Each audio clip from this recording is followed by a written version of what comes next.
From as early as 6 a.m., vehicular traffic in downtown Glasgow City was blocked and remained that way for as long as 12 hours as a massive protest was organized in response to the United Nations Conference of the Parties referred to as COP26, which was on the way at the Scottish Event Campus in the Finnieston area of the city.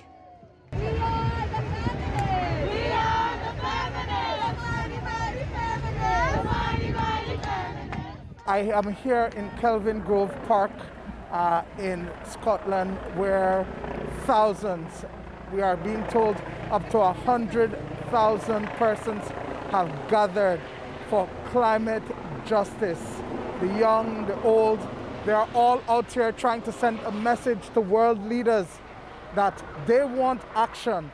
Enough with the talk shop, enough with the blah, blah, blah. We need to act now.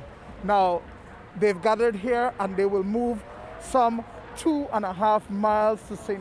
George's Park, which is across from the Queen Street station, where a rally is going to take place. And the reason why I've got this washboard is to wash away the lies and the filth of the government, the world leaders. They need to wake up, and that's why I'm here with the Extinction Rebellion in Morecambe Bay, in Cumbria, and Lancaster Trades Union.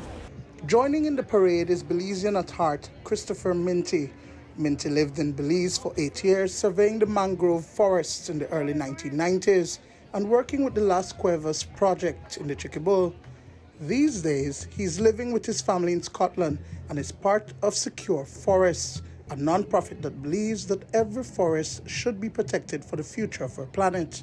And we're really witnessing the public opinion and the sense of public opinion at the moment. There's a palpable sense of anger as over 100,000 people have gathered in Glasgow to really get a message across to world leaders that it's time for action. It's time for real action on the ground, not just receiving money and talking. And we'll be watching. We're watching world leaders, and we're not just watching world leaders of the West and the developed world. We're watching those world leaders of the developing world, the people, the recipients of the money. We're not just watching world leaders. We're watching civil servants. We're watching diplomats. We're watching everyone that's acting in our name and our taxpayers' money, and the way that we deal with this crisis.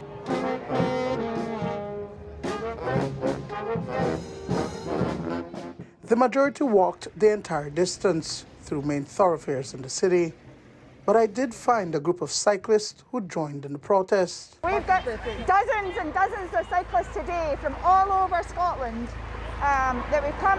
People have come from up north. They've cycled all week to get here. They've been cycling through this weather. We know from being out and about, we know what the changes are taking place. We need to look after our communities, we need to look after our children, we need to look after our neighbours, we need to ensure their future is going to be safe. Do you feel that our leaders are not listening? Absolutely.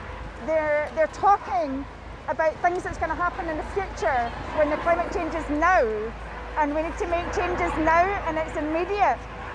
It's not 20 or 30 or 40 years in the future. They don't have the tools. They're talking about tools to use and techniques to use for the future, but the climate change and the justice needs to happen now. The protest is one way to get the attention of leaders, but it is also a means of sharing information on the damaging effects of climate change, especially to small island development states like Belize. One organization, Climate Fresh, throughout the route and on a daily basis have been out engaging passers-by on what they should know about climate change, its causes, the effects, and what they can do. The goal is really to help people understand what is climate change, and so that they can maybe take action in an easier way, and also obviously to spread the knowledge, because if we have more people that are aware and that understand well what is climate change, well, the action might follow the good way, And so we are here also because it's a really good opportunity for us to spread the knowledge all over the world. And we are already doing workshops in more than 50 countries. Reporting from Glasgow Central in Scotland, UK, Duane Moody for News 5.